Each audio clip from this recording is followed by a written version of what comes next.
मी doctor Vinay Sonawane, वैद्यकीय अधीक्षक, उपजिल्हा रुग्णालय जामनेर लोकांना आवाहन करतो की आता सध्याचा काळ हा उष्णतेचा असल्याने व जामनेर तालुक्यातली तापमान जवळजवळ 44 ते 45 डिग्री असल्याने लोकांना उष्माघाताचा त्रास होऊ शकतो। उष्माघाताच्या त्रासामध्ये असं असतं की जर एखाद्या पुरुषाने किंवा महिलेने किंवा मुलाने उन्हामध्ये फिरल्यानंतर त्याला नंतर ऊन लागल्यामुळे, आपण साध्या शब्दामध्ये सांगू की ऊन लागल्यामुळे होणाऱ्या त्रासामध्ये संडाशी लागणे, उलट्या होणे, कडक ताप येणे, अस्वस्थ वाटणे आणि तोंडाला कोरड पडणे असे विकार जर होत असतील तर त्यांनी त्वरित जामनेर उपजिल्हा रुग्णालय येथे संपर्क साधायचा आहे। आपली OPD आणि IPD ही 24 तास चालू असते। असे कुठलेही लक्षणं पेशंटमध्ये आढळले तर त्यांनी त्वरित उपजिल्ह्याला संपर्क साधायचा आहे। आता उष्माघाताचा त्रास होऊ नये म्हणून जनतेने घ्यावयाची काळजी, तर याच्यामध्ये असं आहे की जे कामं आपले असतील, शेतीचे कामं म्हणा, ऑफिसचे कामं म्हणा, शाळेचे कामं म्हणा, तर 12 वाजेच्या आतमध्ये आपले ते कामं सकाळी 6 ते 12च्या आत ते उरकवायचे आहे। दुपारी 12 ते संध्याकाळी 4 ते 5पर्यंत घराच्या बाहेर लोकांनी निघायचं नाही आहे आणि नंतर संध्याकाळच्या पिरियडमध्ये 5 ते 7च्या दरम्यान ते कामं उरकवू शकतात। तसेच खाण्याच्या बाबतीमध्ये लोकांनी टरबूज खायचं आहे की जेणेकरून हायड्रेशन आपल्याला मिळेल। डांगर, टरबूज अशा पद्धतीचे पदार्थाचं सेवन करायचं आहे।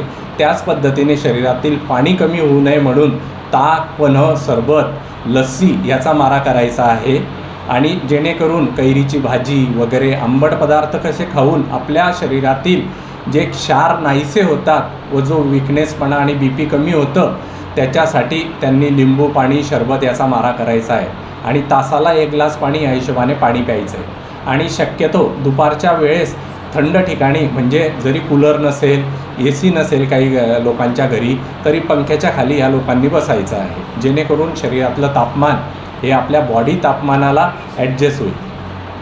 आणि दुसऱ्या प्रकारचं एवढं करून पण जर त्रास मिटत नसेल तर त्यांनी त्वरित आमच्याकडे संपर्क साधायचा आहे। तसेच बऱ्याच दिवसापासून लोकांमध्ये संभ्रम होता की जामनेर उपजिल्हा रुग्णालयामधलं सोनोग्राफी मशीन बंद आहे, बाकी सेवा इथली बंद आहे। तर मी लोकांना आवाहन करू इच्छितो की आपल्याकडच्या सर्व सेवा सुरळीत चालू आहे। शिवाय फक्त सिझेरियन सेक्शनसाठी आपल्याकडे डॉक्टर उपलब्ध नसल्याने ती सेवा आपण देऊ शकत नाही आहे। तरी पण अशा रुग्णांना जर ती सेवा लागत असेल तर आपण आपल्याकडच्या ज्या 108, 102ची गाडी आहे त्याच्याने त्यांची आपण सेवा ही जळगाव सरकारी दवाखान्यामध्ये उपलब्ध करून देत आहे, जेणेकरून गोरगरीब जनतेला त्याचे धावपळ न होता त्याचं काम आणि पेशंटबद्दल काळजी घेता येईल।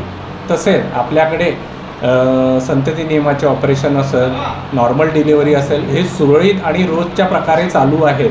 तसेच आपले सोनोग्राफी मशीन खराब झाल्यामुळे आपण नवीन मशीन खरेदी करून अतिशय अद्ययावत मशीन आपल्याकडे उपलब्ध होऊन डॉक्टर आपण अवेलेबल करून गेल्या महिन्याभरापासून आपण 200 लोकांवरती सोनोग्राफ्या केलेल्या आहे महिलांवरती। त्याच्यामुळे आपली जी सेवा आहे ती अद्ययावत आणि सुरळीत सुरू आहे, तरी लोकांनी या सेवेचा लाभ घ्यावा अशी माझी विनंती आहे। हो, तर आपल्या रुग्णालयामध्ये आता हे वाढतं तापमान घेऊन प्रत्येक वॉर्डामध्ये आपण कूलरची व्यवस्था केलेली आहे, पंख्यांची व्यवस्था केलेली आहे, खिडक्यांमधून जी उष्णता येते, दरवाजांमधून जी उष्णता येते त्याच्यासाठी पडदे बसवलेले आहेत, थंड पाण्याची व्यवस्था आपण लोकांसाठी केलेली आहे आणि सेपरेट उष्माघात कक्ष हा सेपरेट त्याच्यासाठी 5 खाटा उपलब्ध करून असे जर पेशंट आढळले तर याच्यामध्ये पूर्ण इमर्जन्सी ड्रग किट, कूलरची व्यवस्था, पाण्याची व्यवस्था, पंख्यांची व्यवस्था, संडास बाथरूमची व्यवस्था आपण अतिशय ह्या उष्माघाताला टाळण्याकरता अद्ययावत सुविधा उपजिल्हा रुग्णालय जामनेर येथे उपलब्ध करून दिलेली आहे। सर, एक शेवटचा प्रश्न, स्वच्छतेचा प्रश्न जो आहे तो हॉस्पिटलमध्ये थोडासा आता स्वच्छतेचा हा जो प्रश्न होता हा पूर्वीच्या काळात होता, पण गेल्या 2 महिन्यापासून जळगाव सिव्हिल हॉस्पिटल यांनी आपल्याकडे 5 लोकांचं मनुष्यबळ हे आतली सफाई आणि बाह्य सफाई करता आपल्याकडे मनुष्यबळ पुरवलेलं आहे। माझा लोकांना कोणत्याही क्षणी ऑब्झर्वेशन करण्याचा सल्ला आहे की त्यांनी जामनेर उपजिल्हा रुग्णालयातली आतली आणि बाहेरची सफाई केव्हाही ते चेक करू शकता।